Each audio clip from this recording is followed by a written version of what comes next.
Buenos días, Santiago Abascal, presidente de Vox. Muchas gracias por recibir al debate, lo primero, en la sede de Disenso. Así que, si le parece, empezamos, porque están siendo días intensos. Así que vamos a empezar por lo último, por el acuerdo del PP y Vox en Extremadura. Ese pacto habla de aprobar un presupuesto anual.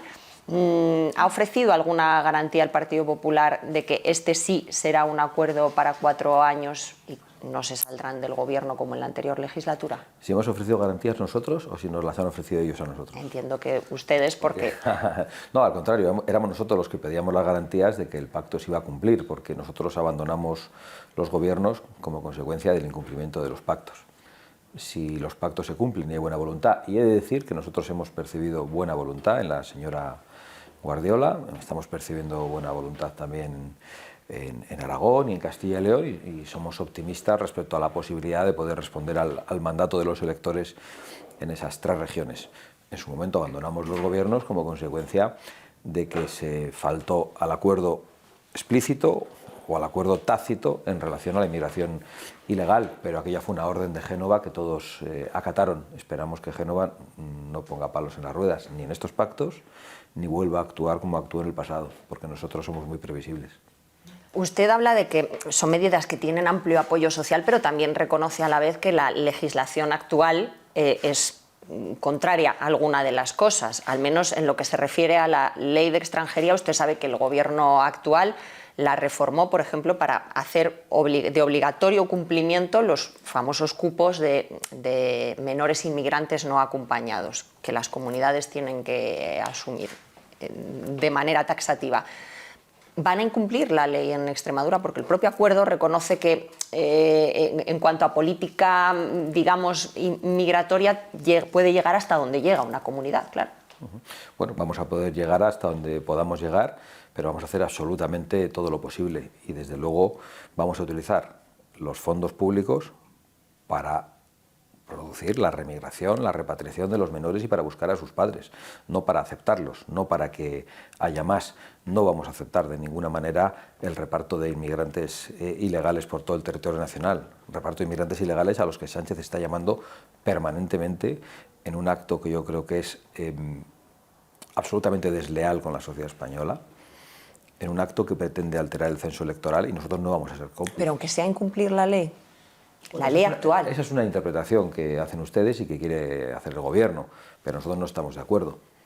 Y por lo tanto no creemos que estemos obligados a recoger todo lo que el gobierno de España quiera, porque el gobierno está abriendo las fronteras como si fueran compuertas para que entre aquí toda África o toda América, y después quiere que los españoles y las comunidades autónomas en las que no gobiernan tengan que asumir todo eso, tengan que pagarlo. Nos parece que es el gobierno el que está incumpliendo las leyes, nos parece que es el gobierno el que está destruyendo el orden público y es el que está provocando cosas muy graves, y nosotros vamos a defender esa posición. Y si ustedes llegan al gobierno nacional, porque ahora mismo por esas competencias limitadas desde las autonomías, ¿en qué sentido concreto reformarían la ley de extranjería, concretamente? Bueno, nosotros hemos planteado una cosa muy clara, algunas cosas ya están en la legislación que no se cumple, y es que el que entra ilegalmente en España tiene que ser inmediatamente repatriado. En España hay procedimientos de expulsión que ni siquiera se ejecutan, porque no hay ni voluntad ni probablemente se dan a los servidores públicos, a la policía, los medios necesarios.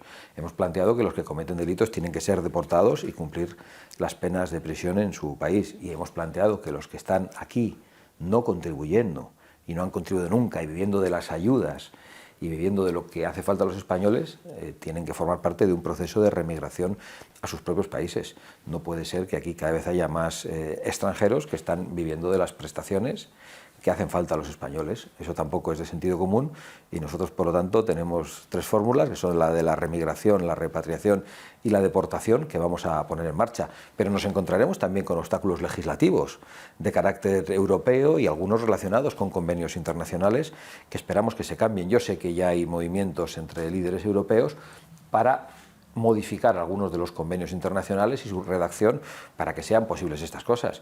Ahora mismo se está avanzando en el seno de la Unión Europea gracias al liderazgo de algunos políticos muy preocupados con la inmigración masiva, para que se pueda deportar a terceros países a todos los que entran ilegalmente en Europa. Y nosotros pensamos que hay que cambiar el rumbo de estas cosas porque España no aguanta más inmigración de este tipo. España no puede sostenerse porque hay un problema en la vivienda, hay un problema de seguridad creciente, hay problemas de todo orden, incluso en los presupuestos públicos, y no puede seguir entrando gente cuando las casas son las mismas, cuando los servicios públicos son los mismos, porque todo se degrada y todo se está degradando en España por muchas razones, por la corrupción también, pero una de ellas es el proceso de inmigración masiva. Señora Abascal, este acuerdo en Extremadura y los de Aragón y Castilla y León futuros o futuribles, ¿ha abierto un canal de comunicación permanente entre usted y el señor Feijóo o solo se circunscribe a estos pactos autonómicos? No, no ha abierto un canal permanente y yo he de decir que estos acuerdos han sido posibles gracias, por ahora se ha firmado uno, a la buena voluntad de la señora Guardiola, que está muy lejos de nosotros, que está lejísimos, pero que ha entendido el mandato de las urnas, lo ha aceptado, ha reconocido la posición de Vox, y yo quiero decir que ha sido gracias a ella y por supuesto a la buena voluntad de nuestro candidato y a los equipos negociadores respectivos. ¿El próximo gobierno de coalición en este país será un gobierno de coalición de derechas?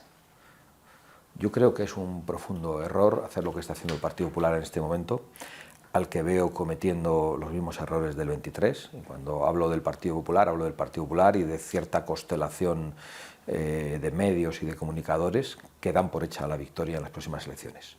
Sánchez no está acabado. Yo creo que Sánchez está haciendo muchas cosas que pueden alterar el próximo resultado electoral, entre otras cosas alterar el propio censo, con la ley de descendientes, con el proceso de regularización masiva, con las nacionalizaciones a toda pastilla y muchas de ellas fraudulentas, que amenazan el resultado electoral. Creo que además Sánchez está recibiendo el apoyo de muchos líderes mundiales que representan lo peor que hay sobre la tierra, pero Sánchez se ha puesto a la cabeza de todos ellos. ¿No serán unas elecciones limpias entonces? Bueno, yo creo que no pueden ser unas elecciones limpias en el momento que están alterando el censo electoral. Eso ya va a cambiar mucho las cosas. En el momento que hay una regularización masiva, que se están produciendo nacionalizaciones constantemente, algunas de ellas de personas que ni conocen nuestra lengua ni renuncian a la nacionalidad de sus otros países teniendo que hacerlo porque no hay convenios de doble nacionalidad. Yo les animo a que hablen con los notarios, a que hablen también con los consulados y que les cuenten lo que está pasando en los consulados en Hispanoamérica, que le cuenten lo que está pasando en las notarías de algunas provincias españolas donde hay inmigración del norte de África y que les pregunten por estas cosas, porque son muy preocupantes. Yo creo que Sánchez se ha dado cuenta que los españoles no le soportan, que le detestan mayoritariamente, que no aguantan su corrupción, sus mentiras y su traición y quiere sustituir al pueblo español. Esta era una idea loquísima para algunos, ¿no? Y una teoría conspirativa, pero que han confirmado las señoras de Podemos abiertamente. Quieren sustituir al pueblo, quieren nacionalizar a todos los inmigrantes que puedan, sin ningún otro requisito que no sean fachas. Eso es lo único que les preocupa. Por lo tanto, yo creo que empezar a hablar del próximo gobierno de coalición, empezar a repartirse ministerios y presupuestos como está haciendo el Partido Popular, la Dirección Nacional del Partido Popular, creo que es un gigantesco error. Ayer veía unos mensajes del señor Feijóo hablando de las 70 leyes que va a aprobar el primer día. Igual no hay primer día, como sigamos haciendo las mismas cosas que en el 23, como sigamos dando a Sánchez por terminado y como sigamos haciendo una guerra sucia contra Vox. Entonces yo creo que todo eso tiene consecuencias y yo estoy en el deber de alertar, como alerté durante todos los meses del año 23, cuando dije que las elecciones no estaban ganadas, cuando advertí al Partido Popular de que estaba vendiendo la piel del oso antes de cazarla, cuando advertí de las encuestas falsas que se estaban publicando, y yo hoy vuelvo a lanzar la misma alerta a 14 meses de las elecciones, si es que se celebran dentro de 14 meses.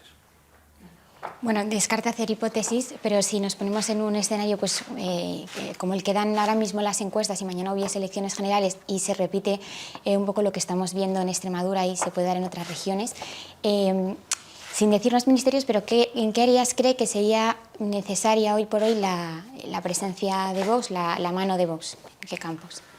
Bueno, esta pregunta la respondo de manera clara pero eludiendo la hipótesis de que se llegue, porque realmente yo estoy verdaderamente preocupado y alarmado con la capacidad de Sánchez de hacer que le resbale la corrupción, con la capacidad de Sánchez de buscar apoyo internacional de gobiernos o de narcodictaduras, de tiranías como la China, y creo que sobre todo tenemos que decir eso en estos momentos. ¿Qué es lo que Vox va a cambiar? Si Vox consigue un respaldo contundente, o un respaldo con el que pueda condicionar un gobierno, o un respaldo con el que pueda liderar un gobierno, pues lo hemos dicho muy claramente en Extremadura. Nosotros apostamos por detener este proceso de inmigración masiva, por revertirlo con un proceso de remigración, apostamos por restringir el gasto público ideológico y por terminar con él, y apostamos por unas rebajas fiscales. En Extremadura hemos logrado que los extremeños sean los españoles, sobre todo las rentas más bajas, que van a pagar menos impuestos de toda España. Yo creo que son algunas de las cosas que mostramos en estos acuerdos y que nos gustaría hacer, que hemos logrado también pues, blindar de alguna manera la energía nuclear en Extremadura. Hemos logrado también poner en marcha el regadío de tierra de barros. Es decir, la política del agua nos parece esencial, la interconexión de las cuencas, que España, que es un país en el que hay agua para todos, pero está mal repartida, debe crear las infraestructuras para que el agua llegue a todas partes, para que el regadío, que ha dado riqueza a algunos lugares de España donde había poca agua, pueda extenderse también a otros lugares. Hablo de crear infraestructuras, pero no puedo dejar tampoco de lado arreglar las buenas infraestructuras que teníamos, las carreteras, las vías férreas, todo aquello que se está degradando como consecuencia de que el dinero público se gasta en fulanas, y esto a alguno le parece anecdótico, o se gasta en cuestiones puramente ideológicas como el fanatismo climático. ¿Esta consejería de desregulación es la motosierra de Milei a la española, a la extremeña mejor dicho, y sobre todo si va a ser exportable a los otros pactos autonómicos? Sí, yo creo que debe ser exportable. Yo creo que desregular es algo que vienen exigiendo la inmensa mayoría de los españoles, sobre todo los que trabajan y producen, pero también los que reciben algún tipo de asistencia y que ven cada vez más dificultades en el trato con la administración. Es increíble que con el avance tecnológico cada vez sea más difícil relacionarse con la administración, que cada vez haya cosas que se hacen de manera más lenta. Es increíble que los agricultores y los ganaderos estén metidos en una oficina rodeados de papeles. Es increíble que los autónomos pasen mucho más tiempo a veces haciendo papeleo, preparando declaraciones, defendiéndose de Hacienda, que dedicándose a ganar dinero, a producir y a generar empleo. Nos parece que la desregulación es un principio básico que necesitamos. Quizá por la complejidad de tantos niveles administrativos y también por el enloquecimiento de unos políticos absolutamente socialistas e intervencionistas, hemos creado un sistema, hemos creado un país en el que para ser ciudadano de pleno derecho hay que ser catedrático de Derecho Administrativo. Hay que entender una gran cantidad de normas, hay que rellenar unos papeles que son absolutamente inconcebibles, y nos parece que hay que facilitar las cosas a la gente y que hay que detectar dónde están todas esas trabas, dónde están todas esas regulaciones superfluas, excesivas e ideológicas con las que hay que terminar para que los agricultores se dediquen a sembrar y a cosechar, para que los ganaderos se dediquen al ganado y para que los autónomos y los trabajadores se dediquen a sus trabajos y no a estar protegiéndose de la administración permanentemente y rellenando papeleos. Vamos un poco a la campaña andaluza, porque tanto Juanma Moreno como desde Madrid Isabel Díaz Ayuso han criticado el pacto en Extremadura para decir que no quieren para Andalucía lo mismo.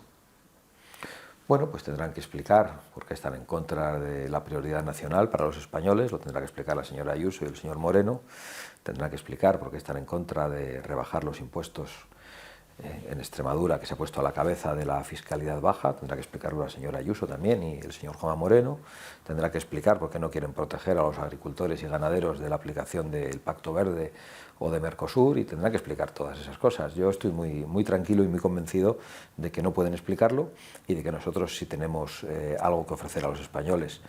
Ellos han tenido hasta ahora unas mayorías absolutas que, bueno, pues espero que no tengan en las siguientes elecciones. Nos gustaría ganarlas, pero esto lo decimos con toda la prudencia, sabemos que las cosas no ocurren de la noche a la mañana y nos gustaría ser influyentes tanto en Madrid como en Andalucía y poder aplicar esas políticas que ya se vislumbran en Extremadura y que espero también que se vislumbren pronto en Aragón y en Castilla y León. Creo que esas políticas son buenas para todos y que realmente el señor Moreno y la señora Ayuso no pueden explicar qué ven de malo en esas políticas.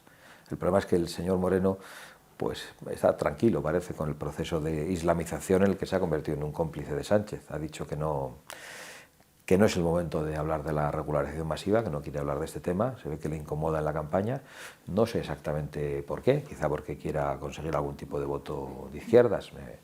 Me parece muy bien, pero los andaluces deben saberlo. Precisamente, bueno, en Andalucía hace unos días usted señalaba que Juanma Moreno lideraba un PSOE azulón, ¿no? No sé cómo hace compatible, o bueno, se lo preguntan quizá muchos votantes o potenciales votantes o los españoles en general, pues sus críticas al Partido Popular o que llama al Partido Popular un PSOE azul y pacte con ellos, ¿no? ¿Cómo lo hacen compatible? Pues con una convicción democrática profunda. Nos presentamos a las elecciones, ofrecemos nuestro programa y si no obtenemos una mayoría absoluta tenemos que pactar.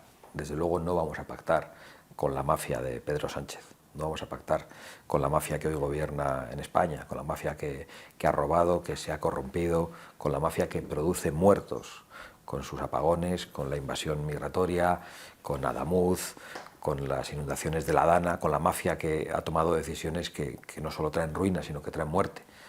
Por lo tanto, hemos tendido la mano al Partido Popular, que es un partido del que estamos muy lejos, que es un partido que ha cometido muchos errores históricos, pero que está más cerca en ese sentido.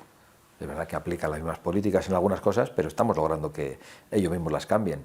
Estamos logrando que en algunos lugares rectifiquen y queremos lograrlo en Extremadura, queremos lograrlo en el Gobierno de España y queremos lograrlo en Europa, donde también hemos insistido en que hay una mayoría alternativa al Pacto de Populares y Socialistas y que depende del Partido Popular abrazar esa mayoría. Estamos llamándoles para que cambien. Sobre esa corrupción, tras el procesamiento de Begoña Gómez, usted escribió: queda menos para poner fin a la carrera criminal del sátrapa y su entorno. ¿Esto lo entendemos como un deseo, un pronóstico o una certeza? Bueno, es un deseo, en primer lugar. Yo creo que es insoportable para los españoles ver el proceso de corrupción que rodea al presidente del gobierno. Todos los del Peugeot están en la cárcel. No está en la cárcel uno de los que debía estar, que es el presidente. Su mujer y su hermano están imputados y procesados, y esto es muy insoportable. Dicho lo cual, creo que no es suficiente. Creo que, aunque esto dañe al gobierno, no le daña definitivamente. Creo que el gobierno todavía tiene muchos ases en la manga, muchas trampas que están dispuestos a hacer, y por lo tanto creo que es un error dar a Sánchez por vencido. Y un tema que deslizaba, creo que lo ha llamado guerra sucia contra Vox, su secretario general habló de clan gallego con prácticas de contrabandistas de ría. ¿Tiene alguna prueba de que el Partido Popular está detrás de las declaraciones y los movimientos de exdirigentes del partido como Iván Espinosa de los Monteros o Javier Ortega Smith? Yo estoy absolutamente convencido, y tengo pruebas, de que el Partido Popular ha querido dañar a Vox durante todos estos meses utilizando todo lo que tenían a mano, incluso tratando de promover divisiones que no existen entre nuestros militantes. Y por tanto lo he denunciado así. ¿Qué tipo de pruebas? No las voy a ofrecer aquí, las tengo, las conozco, las conocen todos los periodistas, a quienes llama el Partido Popular, y el Partido Popular también las conoce. ¿Y se lo ha trasladado en privado al Partido Popular? Bueno, yo lo que quiero trasladar en público es que si algunos siguen empeñados en deshacerse de Vox cuando parece que podía haber una mayoría, lo que pueden hacer es perpetuar a Sánchez. Y hay demasiada gente, por distintos motivos, por resentimiento, por ambición, porque quieren tener todo el apoyo popular y que Vox no tenga nada, que están haciendo de aprendices de brujo y están jugando con fuego. Y Sánchez se está recuperando. Yo creo que eso es algo que debería llevar a la reflexión a la Dirección Nacional de Génova, pero hasta ahora no veo ningún elemento positivo de que eso esté ocurriendo. Ahora le pregunto por el jefe del Estado. ¿Está siendo Felipe VI un actor neutral en la política española? ¿Demasiado neutral o poco neutral? Yo creo que el jefe del Estado y el rey están encontrando muchas dificultades, probablemente, por la presión de un gobierno que asalta todas las instituciones.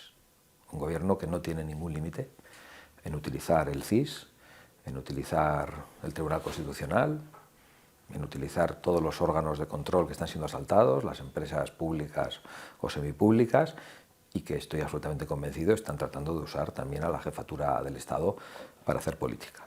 Y por lo tanto entiendo que eso debe cambiar en España, y cuando nosotros lleguemos, si llegamos y algunos se centran en echar a Sánchez y no en destruir a Vox, estas cosas cambiarán y el rey podrá estar tranquilo respecto a la posición que le encomienda la Constitución. Para nosotros el rey encarna la unidad y la permanencia de España, y eso es lo que el rey debe representar siempre y no debe representar ninguna otra cosa de ningún gobierno, ni de este ni de los siguientes. Solo hay un asunto en el que el rey no puede ser neutral. Cierto, y no lo fue en su día. Y no lo fue, que es la unidad nacional. Ustedes han propuesto en diferentes ocasiones realizar un referéndum para que la gente se pronuncie, los españoles se pronuncien sobre determinadas cuestiones. Una de ellas es la ilegalización de los partidos independentistas. Cuando lleguen a un futuro gobierno de coalición, ¿plantearán a su socio realizar este referéndum, en este caso para ilegalizar a los partidos independentistas? Bueno, yo creo que podemos hablar de prioridades. Para nosotros en este momento lo prioritario es detener el proceso de inmigración masiva y revertirlo con un proceso de remigración. Y creemos que hay que preguntar a los españoles por estas cosas que afectan tan directamente. Todas estas cosas también nos parecen muy importantes. Hay muchas cosas por las que hay que preguntar a los españoles. ¿Por qué preguntaremos? Pues depende del poder que nos den los españoles. Si nos dan un poder pequeñito, pues podremos condicionar muy poco. Si nos dan un poder muy grande, pues podremos condicionar mucho, incluso quizá hacer reformas constitucionales en alguna... ¿Pero usted cree que convendría un referéndum para que los españoles se pronuncien sobre la legalidad o la ilegalización de los partidos independentistas? Igual que algunos hablan de un referéndum para ilegalizar a Vox, ¿eh? Yo creo que los partidos que están contra la nación, que quieren dividirla, no pueden ser legales. Lo he defendido de manera sistemática, lo voy a seguir defendiendo. No sé si eso tiene que ser a través de un referéndum o a través de una reforma legal, pero sí creemos que a los españoles hay que preguntarles mucho más, que los políticos llevan muchas décadas tomando decisiones a espaldas de los españoles, decisiones que son muy importantes, que son absolutamente determinantes para sus vidas, que están decidiendo en Europa sobre políticas migratorias, políticas de género, políticas climáticas, políticas energéticas, sin consultarnos absolutamente nada. A todo el mundo le llega al final de mes las facturas de la luz y del gas, y esos precios tienen que ver con unas políticas energéticas concretas. España es un país, por ejemplo, que podría ser privilegiado desde un punto de vista energético, porque tiene sol, tiene desniveles para los saltos de agua y la energía hidráulica, tiene viento, tenía energía nuclear muy potente que está siendo desmantelada, tenía energía térmica. Si España de verdad apostara por su soberanía energética y si el Estado no aprovechara la energía para freír a impuestos a la gente, pues probablemente podríamos pagar las facturas energéticas más baratas, pero con claridad, de toda Europa. Eso no está ocurriendo porque los políticos han tomado decisiones ellos solos a espaldas de los españoles. Y yo creo que hay que preguntar por ese tipo de cosas que son las que afectan en el día a día a la gente. Pues nada más, ha sido una entrevista larga y hemos tocado muchos temas. De nuevo agradecerle que haya recibido al debate y nos queda desearle suerte para esta precampaña de momento andaluza, que sabemos que usted se las toma muy a pecho. Sí. Lo hemos visto en Extremadura, en Aragón y en Castilla y León. La verdad es que estoy deseando terminarla y todavía no he ido más que 2 o 3 veces, pero he de reconocer que también las... ¿Firma algún resultado, por cierto? No firmo ningún resultado. No. Pero he de reconocer que las disfruto, porque el contacto con la gente y el poder enterarte de lo que la gente piensa y lo que a la gente le pasa es muy relevante para nosotros. Esta va a tener que exprimirla porque luego se supone, sobre el papel hasta las generales no hay otra. Bueno, municipales y autonómicas, no, perdón. No hay que dejar de pisarla, ¿no? Porque aunque no haya elecciones, yo creo que es muy importante estar en la calle, sobre todo para darte cuenta de que lo que dicen los tertulianos y los politólogos no suele tener mucho que ver con lo que dice la gente. Pues muchas gracias, Santiago Abascal.